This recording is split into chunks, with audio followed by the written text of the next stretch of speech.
சட்டத்துறை அமைச்சர் என்ன அப்பா யாருக்குடா அப்பா? உனக்கு என்னங்க? உங்க தலைவியை நீங்க எல்லாரும் அம்மா நீங்களே, நாங்க ஏதாவது கேட்டோமா? எங்களுக்கு அம்மா இருக்கு, நாங்க எதுக்குடா அந்த அம்மாவை அம்மான்னு கூப்பிடணும்னு கேட்டோமா? நீங்க கூப்பிட்டீங்க, நாங்களும் சேர்ந்து கூப்பிட்டோம் அம்மா அம்மா அம்மான்னு. காரணம் என்ன? இன்னைக்கு அவரை பார்த்தா ஏன் எல்லாருக்கும் கோபம் வருது தெரியுமா? அவரை எல்லாரும் அப்பான்னு கூப்பிடுறாங்க. உடனே நமது முன்னாள் சட்டத்துறை அமைச்சர் என்ன அப்பா அப்பா யாருக்குடா அப்பா? உனக்கு என்னங்க? ஏங்க ஜனங்க பூரா உங்களை அவரை அப்பான்னு கூப்பிட்டா உங்களுக்கு என்ன பிரச்சனை? உங்க தலைவியை நீங்க எல்லாரும் அம்மான்னு நீங்களே, நாங்க ஏதாவது கேட்டோமா? எங்களுக்கு அம்மா இருக்கு, நாங்க எதுக்குடா அந்த அம்மாவை அம்மான்னு கூப்பிடணும்னு கேட்டோமா? நீங்க கூப்பிட்டீங்க, நாங்களும் சேர்ந்து கூப்பிட்டோம் அம்மா அம்மா அம்மான்னு. அந்த அம்மாவையாவது நான் என்னத்த சொல்ல, நிம்மதியா வச்சிருந்தீங்களா? இன்னும் அந்த அம்மா இறந்தோன்னு இன்னொரு அம்மாவை அம்மாவாக்குனீங்க. அந்த அம்மாவையும் போய் நிற்கதியா விட்டாச்சு. எந்த அம்மாவையும் நீங்க நிம்மதியா வைக்க விடாம இருந்தவர்களுக்கு அப்பாவின் அருமை எப்படி தெரியும்னு இன்னைக்கு நான் கேட்கிறேன். இன்னொரு கோபம் அவர் மேல எல்லாத்துக்கும் என்ன தெரியுமா? இவ்வளவு பெரிய கூட்டணியை அமைச்சிருக்கார் பாரு. 54 கட்சி, 54 கட்சிகளின் கூட்டணியை அமைத்த ஒரு அற்புதமான தலைவர் நம் தளபதியார் தான். 54 கட்சி.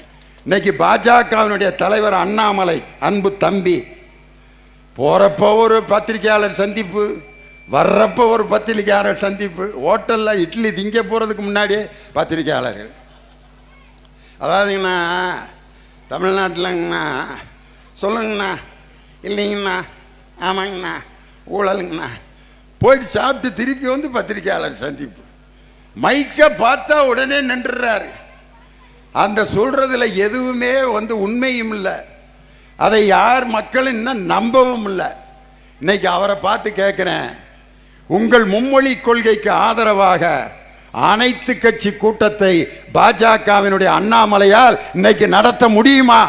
என் அருமை தம்பி உதயநிதி ஸ்டாலின் என்ற அற்புதமான ஒரு இளம் தலைவர் திமுகவுக்கு அடுத்து இன்னும் 50 வருஷத்துக்கு திராவிட முன்னேற்ற கழகத்தை எந்த கொம்பனாலும் அசைக்க முடியாது. ஆனா எடப்பாடி பழனிசாமியோட நிலைமை என்ன நிலைமைக்கு ஆளாயிட்டார் தெரியுமா? 2026 அதிமுக கூட்டணி அமைத்தாலும் அமைக்காவிட்டாலும் அதிமுகவுக்கு கிடைக்க போகும் இடம் முட்டை. 234 தொகுதிகளிலும் வெற்றி பெறப் போவது திராவிட முன்னேற்ற கழகத்தின் தலைமையிலான கூட்டணி. பள்ளிக்கூடத்தில் காலையில் அசம்பிளி நடக்குது. அசம்பிளியில் எப்படி நடக்கும் பார்த்துருப்பீங்க. ஒன்றே தமிழ் தாய் வாழ்த்து வேலையெல்லாம் அட்டென்ஷன். ஒரு பிஇடி வெயிலில் நிற்கிறாங்க பசங்கள்லாம். நீராறும் கடலுடுத்த எல்லாரும் சேர்ந்து பாடுங்கடா அப்படின்னா எல்லாம் சேர்ந்து பாடிட்டாங்க. வரவேற்புரை, ஒரு பையன் வரவேற்புரை சொல்கிறான். அப்புறம் 3 மத பாடல்கள், ஒவ்வொரு மத பாட்டையும் ஒருத்தர் பாடுறாரு. இந்து மதத்து பாட்டை ஒருத்தன் பாடுறான். அழகென்ற சொல்லுக்கு முருகா உந்தன் அருளன்றி உலகிலே பொருளேது முருகா, அழகென்ற சொல்லுக்கு முருகா. அதுக்கு அடுத்து ஒரு கிறிஸ்தவ பையன் கிறிஸ்டியன் சாங். எந்த காலத்திலும் எந்த நேரத்திலும் நன்றியால் உம்மை நான் துதிப்பேன், இயேசுவே உம்மை நான் துதிப்பேன் துதிப்பேன், எந்த வேளையிலும் துதிப்பேன். அதுக்கடுத்து ஒரு முஸ்லீம் பையன் இஸ்லாமிய மாணவன் ஒரு முஸ்லீம் பாட்டு பாடுறான். இறைவனிடம் கையேந்துங்கள் அவன் இல்லை என்று சொல்லுவதில்லை. பையங்களாம் அப்படியே நிற்கிறாங்க. அதுக்கப்புறம் சிறப்புரை, தலைமை ஆசிரியர். தலைமை ஆசிரியர் சிறப்புரை. முதலமைச்சர் உட்காந்துருக்கிற மேடையில் எப்படி பேசுவாங்க, ஆஹா ஓஹா அப்படின்னு பேசிகிட்டு இருக்காரு. அதில் ஒரு 2-3 பயில இப்படியே பார்த்தவங்க ஒருத்தன் மயக்கம் போட்டு பொத்துன்னு விழுந்துட்டான். தலைவர் அந்த மேடையில் உட்காந்துருக்காரு, முதலமைச்சர். அந்த மயக்கம் போட்ட பையனை தலைவர் கண்ணில் படாமல் தண்ணியை தெளித்து ஒரு வகுப்புக்குள்ளே கூட்டி போயிட்டாங்க. தலைவருக்கு அதுதான் கண்ணில் பட்டுச்சு. யாரோ ஒரு பையன் மயக்கம் போட்டு விழுந்துட்டான் அப்படின்ட்டு மனசுக்குள்ள அதையே நினச்சிட்டு இருந்திருக்காரு.